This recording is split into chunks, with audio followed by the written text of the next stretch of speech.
तो व्यूअर्स हमारा केक अच्छे से सेट हो चुका है। अब इसे कट करके देखेंगे। तो व्यूअर्स इसे कट करेंगे हम। तो देखिए व्यूअर्स, अच्छे तरीके से ये कैंडी जिसमें से निकल करके आ रही है। तो व्यूअर्स केक जो है सबको पसंद होता है, और अभी इन दिनों जिस तरह के जो कोविड के कारण हालात चल रहे हैं, तो सब लोग जो है वो कोशिश करते हैं कि हम घर पे ही बना लें। तो इसीलिए एक simple vanilla flavour sponge cake आज मैं आपके लिए लेकर के आई हूँ। तो फटाफट बात कर लेते हैं इंग्रेडिएंट्स के बारे में। तो यहाँ पर मैं ले रही हूँ 2 कप जो है मैदा लिया है मैंने। मेज़रिंग कप से नाप करके ही लिया है 2 कप मैदा, और उसी के साथ मैंने 1 कप जो है वो पिसी हुई चीनी ली है। और अगर आप ज़्यादा मीठा पसंद करते हैं तो आप चौथाई कप इसके अंदर और ऐड कर लें, यानी कि 1 कप और 1 कप के साथ चौथाई कप। और मैं यहाँ पर 1 कप ही ले रही हूँ, क्योंकि हमारी जो विपिंग क्रीम वगैरह होती है तो उसमें भी काफ़ी मीठा आ जाता है। अगर हम कोई कैंडीज़ या गनाश जो है इस्तेमाल कर रहे हैं तो उसमें भी काफ़ी मीठा आ जाता है। तो इसलिए 1 कप ले रही हूँ मैं यहाँ पर। 2 कप के साथ 1 कप जो है वो चीनी, 2 कप मैदा, और उसी के साथ यहाँ पर ले रही हूँ मैं बेकिंग पाउडर। तो बेकिंग पाउडर आपको नॉर्मली जो 1 टीस्पून ऐड करना होता है, यानी कि 1 चाय का चम्मच 1 कप के अंदर। तो यहाँ पर हमारे पास 2 कप मैदा है, इसलिए मैंने 2 चाय के चम्मच जो है ये लिया है। तो 2 चाय के चम्मच जाएगा इसमें बेकिंग पाउडर। और उसी के साथ मैं आपको बता रही हूँ अनुपात या रेशियो बेकिंग सोडा का। तो बेकिंग सोडा जो है वो 1 कप में चौथाई चाय का चम्मच जाता है। तो यहाँ पर मैंने जो है वो आधा चाय का चम्मच जो है वो बेकिंग सोडा लिया है 2 कप के हिसाब से। 1 टीस्पून मैंने लिया है यहाँ पर वनीला एसेंस। आपके पास फ्रेश वनीला बीन्स हो तो आप उसको दूध में उबाल करके भी उसका फ्लेवर जो है वो तैयार कर सकते हैं। तो वो पॉसिबल नहीं था, तो इसलिए मैंने जो है वो मार्केट में जो रेडी एसेंस आता है वो ले लिया है 1 टीस्पून। और इसी के साथ मैंने जो है वो लिया है आधा कप जो है वो तेल। आप कोई भी ऑयल, रिफाइंड ऑयल ले सकते हैं, देसी घी नहीं लें आप। और उसके अलावा सरसों का तेल या ऐसा तेल जिसकी अपनी कोई फ्लेवर हो या अपनी कोई खुशबू हो, वो आपको नहीं लेना है। तो मैंने यहाँ पर राइस ब्रान ऑयल लिया है, जो जनरली बेकिंग के लिए मैं इस्तेमाल करती हूँ। और उसी के साथ चौथाई कप जो है वो मैंने लिया है गुनगुना दूध। तो दूध आपको गुनगुना ही लेना है, ठंडा नहीं लेना है। और ज़रूरत पड़ी हमारा जो बैटर बनेगा तो उसमें हम जो है वो ऐड करेंगे पानी, लेकिन अगर ज़रूरत पड़ी तो। चलिए शुरू करते हैं आज की प्रोसेस। तो व्यूअर्स सबसे पहले एक मिक्सिंग बोल में हम ऐड करेंगे ऑयल। उसी के साथ हमारा चौथाई कप दूध और 1 कप पिसी चीनी। अब इसे आप जो है वो चीनी के घुलने तक अच्छे से जो है वो मिक्स कर लें। इसमें 1 या 2 मिनट का समय लगेगा। तो व्यूअर्स ये अच्छे से मिक्स हो चुका है। अब अपने बोल के ऊपर एक शाइव या एक छलनी रखें इस तरह से, और उसमें ऐड करेंगे हम हमारा 2 कप मैदा, बेकिंग सोडा और बेकिंग पाउडर। अब इस मिक्सचर को जो है वो धीरे धीरे आप इस तरह से इसके अंदर जो है वो छान दें, स्प्रिंकल कर दें। आप चाहे तो थोड़ा थोड़ा जो है वो अलग से छान करके थोड़ा थोड़ा करके भी ऐड कर सकते हैं, लेकिन मैं एक साथ ऐड करूँगी। ये जो थोड़ी सोडा की जो गुठलियाँ बच जाती हैं, इस तरह से उंगली से इनको जो है वो मिक्स करके इसमें ऐड कर दें। चलिए, तो इसे जो है वो हमें अब मिक्स कर लेना है बहुत अच्छे तरीके से। तो देखिए व्यूअर्स, इस तरह से ये पूरा जो है वो हमारा मिक्सचर तैयार हो गया है। और अभी आपको लग रहा होगा कि ये थोड़ा सा ड्राई है, तो हम जो है इसमें ऐड करेंगे चौथाई कप दूध। आप चाहे पानी भी ऐड कर सकते हैं, मैं इसमें दूध ऐड करूँगी चौथाई कप। और दूध आपको गुनगुना ही लेना है व्यूअर्स। तो व्यूअर्स चौथाई कप जो है वो दूध ऐड करने के बाद बैटर जो है वो इस तरह का हो जाएगा। आपको इसे 2 मिनट के लिए फेंटना पड़ेगा, और इसकी कंसिस्टेंसी अपने आप बहने वाली जो है वो हो जाएगी। तो इसे फेंटते रहें, फेंटते फेंटते ये सेट हो जाएगा। और अगर आपको फिर भी लगे कि बहने जैसी इसकी कंसिस्टेंसी जो है वो नहीं बनी है, तो आप इसके अंदर जो है वो चौथाई कप पानी एक बार में ऐड नहीं करें, पहले चौथाई का भी आधा जो है वो ऐड करें, और उसके बाद उसमें बाकी बचा पानी ऐड करें आपको अगर ज़रूरत लगे।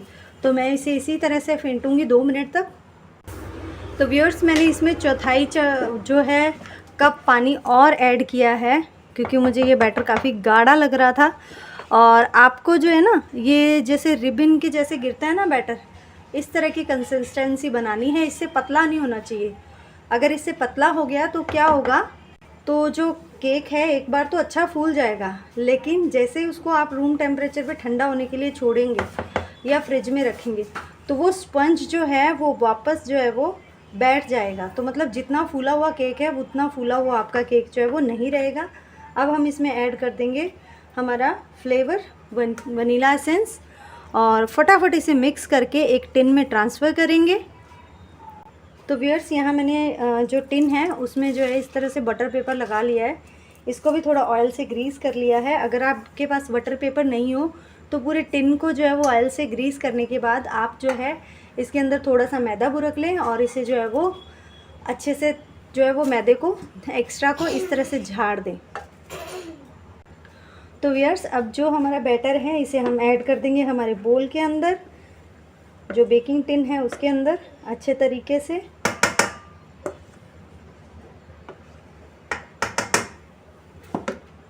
और इसे जो है अच्छे तरीके से फैला देंगे। इसमें बबल्स उठने शुरू हो गए हैं, तो इसे जितनी जल्दी हो सके आप जो है वो इस तरह से टैप करें 2 से 3 बार और बेकिंग के लिए रखना है।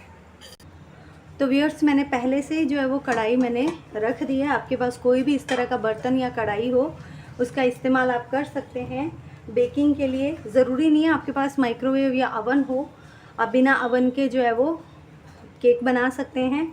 और ज़रूरी नहीं है बेकिंग टिन हो, घर में जो बर्फ़ जमाने के एल्युमिनियम के बर्तन होते हैं वो डब्बे भी आप इस्तेमाल कर सकते हैं।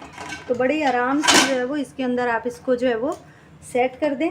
और अब इसको जो है वो सबसे पहले हाई फ्लेम पर 10 मिनट तक हाई फ्लेम पर इसको जो है वो पकने के लिए रखेंगे। तो हाई फ्लेम पर इसलिए व्यूअर्स कि 10 मिनट के अंदर जो है वो जो कार्बन डाइऑक्साइड इसमें बनी है तो वो हमारे केक को फुला देगा। और उसके बाद कम से कम 20 से 30 मिनट, मतलब केक के तैयार होने तक, पकने तक हम इसे लो फ्लेम पर पकाएंगे, ताकि जो जाली बन जाती है, स्पॉन्ज बन जाता है, वो अपनी शेप ले ले, अच्छे तरीके से पक जाए। तो देखेंगे व्यूअर्स इसको 10 मिनट बाद। तो चलिए व्यूअर्स, अभी 20 मिनट हो चुके हैं, तो केक को चेक कर लेते हैं। तो देखिए अब ये साइड्स में जो है वो थोड़ा सा जो है यहाँ से जो है वो केक कुक होना स्टार्ट हो गया है। और जब भी आपको केक को चेक करना है तो सेंटर में आपको इस तरह से नाइफ़ जो है वो ले जाना है और बाहर निकालना है। तो देखिए हमारा केक अभी सेंटर से काफ़ी कच्चा है, तो इसे जो है वो सिम आंच पर जो है वो बहुत ही मतलब लो फ्लेम पर जो है एकदम हम इसे 10 से 20 मिनट, तो कम से कम 20 मिनट पकने के लिए छोड़ेंगे। तो चलिए व्यूअर्स, 20 मिनट हो चुके हैं, तो चेक कर लेते हैं। तो ऊपर अच्छा कैरामलाइज्ड कलर आ गया है हमारे केक का। तो एक क्लीन जो है चक्कू जो है वो आप ले लें, आप टूथपिक भी ले सकते हैं, और उसको इस तरह से जो है वो केक के अंदर हम जो है वो पर्स करेंगे।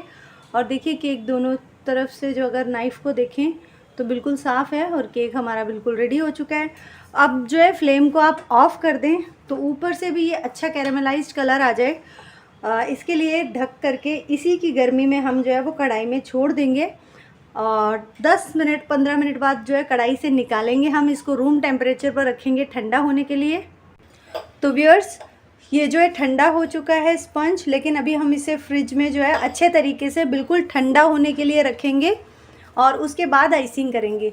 बिकॉज़ जब तक ये अच्छे से चिल्ड नहीं होगा स्पंज, तब तक जो है वो इसमें क्रीम जो है वो टिकेगी नहीं।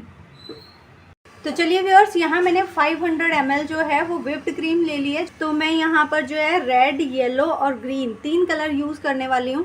तो सबसे पहले इस क्रीम को जो है हम जो है विस्क करेंगे। आप हैंड विस्कर की हेल्प से जो है वो हाथ से आप चला के इसको जो है वो आप विस्क कर सकते हैं इसकी हेल्प से। इसमें थोड़ा आपको समय ज़्यादा लगेगा, ज़्यादा घुमाना पड़ेगा।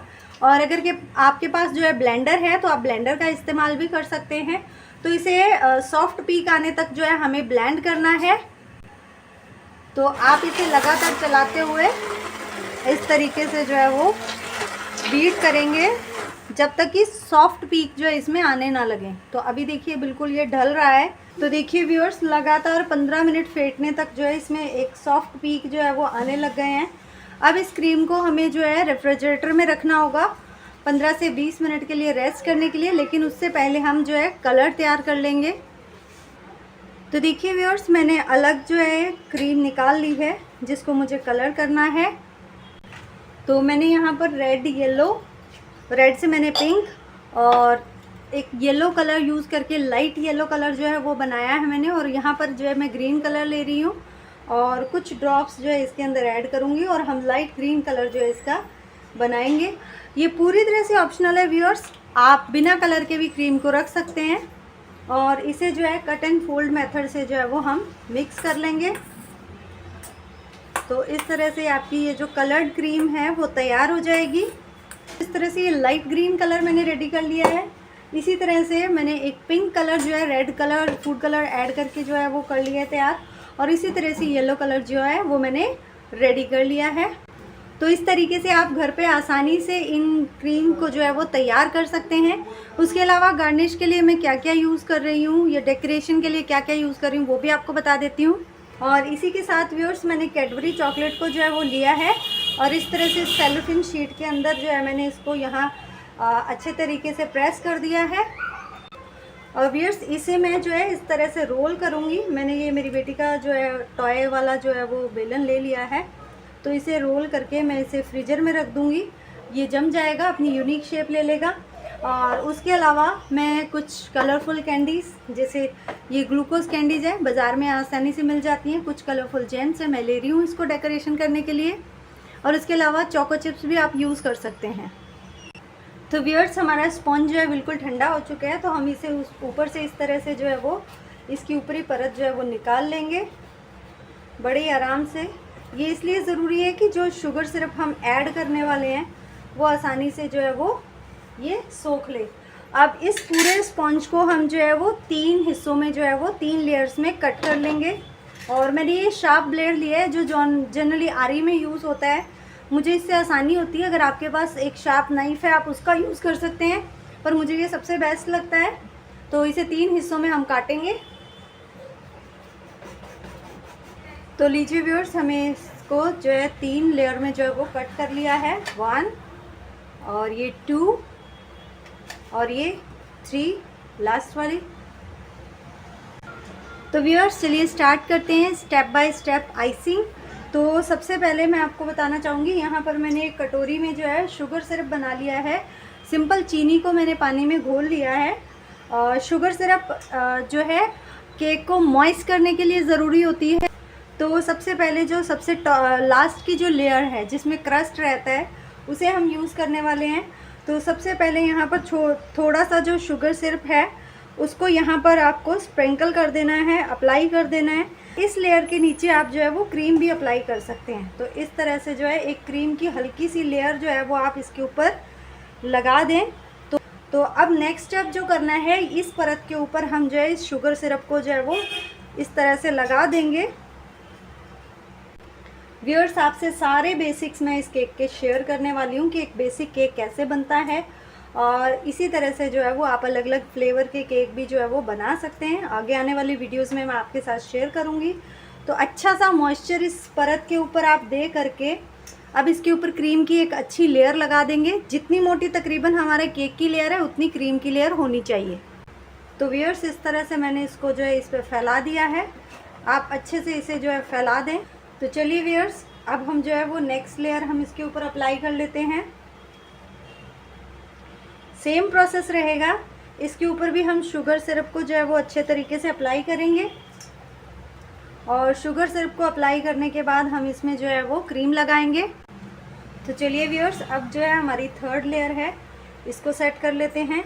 सेम प्रोसीजर अपनाएंगे, मॉइस्ट करेंगे और क्रीम को जो है वो अप्लाई करेंगे। मैंने ये इसको अच्छे तरीके से ऊपर से सेट कर लिया है। और अब मैंने दोनों ग्रीन और येलो मिक्स करके इसमें जो है वो डाल ली है क्रीम्स। और मैं इसको यहाँ पर जो है इस तरीके से अप्लाई करूँगी।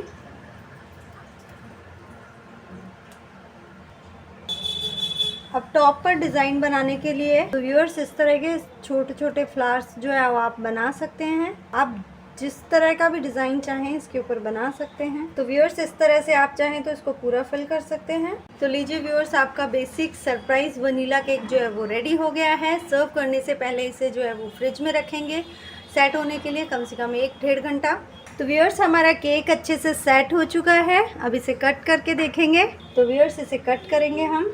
तो देखिए व्यूअर्स, अच्छे तरीके से ये कैंडी जिसमें से निकल करके आ रही है।